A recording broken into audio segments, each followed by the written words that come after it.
नमस्कार दोस्तों।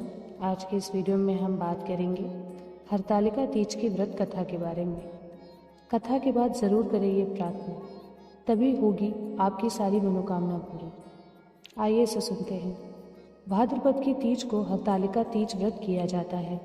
इसमें भगवान शिव और माँ पार्वती की पूजा अर्चना की जाती है।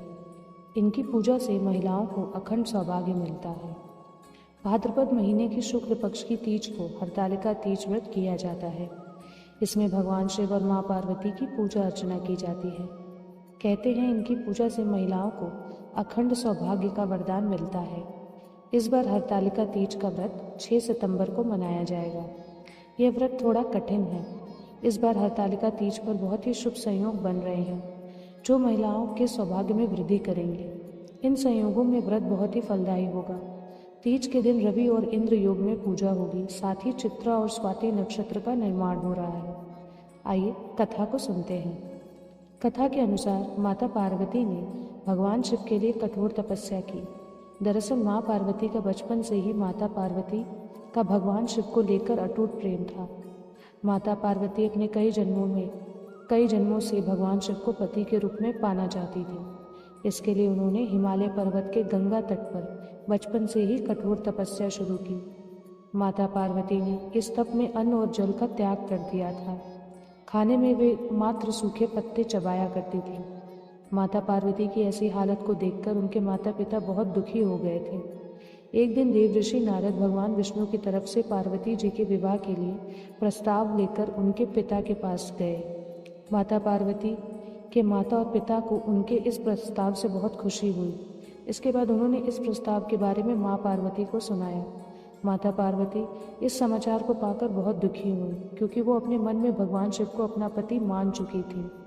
माता पार्वती ने अपनी सखी को अपनी समस्या बताई। माता पार्वती ने यह शादी का प्रस्ताव ठुकरा दिया। पार्वती जी ने अपनी एक सखी से यह कहा कि वह सिर्फ भोलेनाथ को ही पति के रूप में स्वीकार करेंगी। सखी की सलाह पर पार्वती जी ने घने वन में एक गुफा में भगवान शिव की आराधना की। भाद्रपद तृतीया शुक्ल के दिन हस्त नक्षत्र में पार्वती जी ने मिट्टी से शिवलिंग बनाकर विधिवत पूजा की और रात भर जागरण किया। पार्वती जी के तप से खुश होकर भगवान शिव ने माता पार्वती को पत्नी के रूप में स्वीकार कर लिया था। कहा जाता है कि जिस कठोर तपस्या से माता पार्वती ने भगवान शिव को पाया, उसी तरह इस व्रत को करने वाली सभी महिलाओं के सुहाग की उम्र लंबी हो और उनका वैवाहिक जीवन खुशहाल रहे। माना जाता है कि जो इस व्रत को पूरे विधि विधान और श्रद्धापूर्वक व्रत करते हैं, उन्हें इच्छा अनुसार वर की प्राप्ति होती है।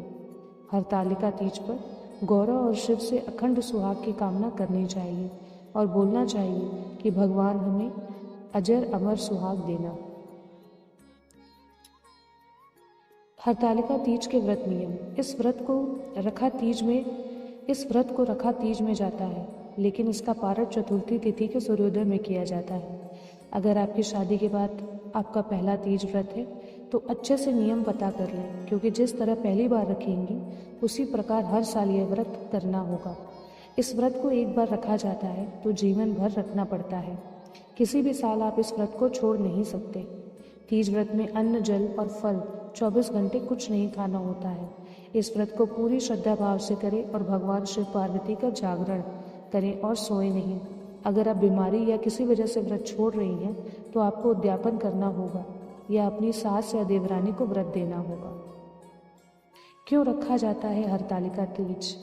ऐसी मान्यता है कि इस तिथि पर ही माता पार्वती की सखी सहेलियों ने उनके पिता के घर से हरण करके जंगल में भगवान शिव की उपासना करने के लिए लेकर गए थे, जहाँ पर माता पार्वती ने कठोर तप करते हुए भगवान शिव को पति के रूप में पाया था। हरतालिका तीज पर सुहागिन महिलाओं को अखंड सौभाग्यवती और जीवन में सुख, सुविधा और संपन्नता का आशीर्वाद प्राप्त होता है। हरतालिका तीज की पूजा विधि। इस व्रत में सुहाग का सामान यानी 16 श्रृंगार की चीज़ें माता पार्वती की पूजा में अर्पित होती है। इसके लिए वो एक सुहाग पिटारिया यानी एक टोकरी बना लेती हैं, जिसमें सभी सामान रखकर माता पार्वती को अर्पित किया जाता है। इन शुभ संयोगों में हरतालिका तीज के दिन फूलों से बना फुलेरा बांधा जाता है और उसके नीचे मिट्टी के शंकर और शिव की स्थापना कर दी जाती है और रात्रि जागरण कर शिव पार्वती की पूजा अर्चना की जाती है। आशा करते हैं कि आपको ये वीडियो पसंद आया होगा। इसी विधि विधान से हरतालिका तीज की पूजा करें और कथा सुने और भगवान करे सारी महिलाएं जो ये व्रत रख रही हैं उन्हें अखंड सौभाग्यवती का वरदान मिले और सबकी सारी मनोकामनाएं पूरी हों। इसी के साथ अगर ये वीडियो पसंद आए तो वीडियो को लाइक शेयर सब्सक्राइब ज़रूर करें। मिलते हैं अगले वीडियो में। धन्यवाद।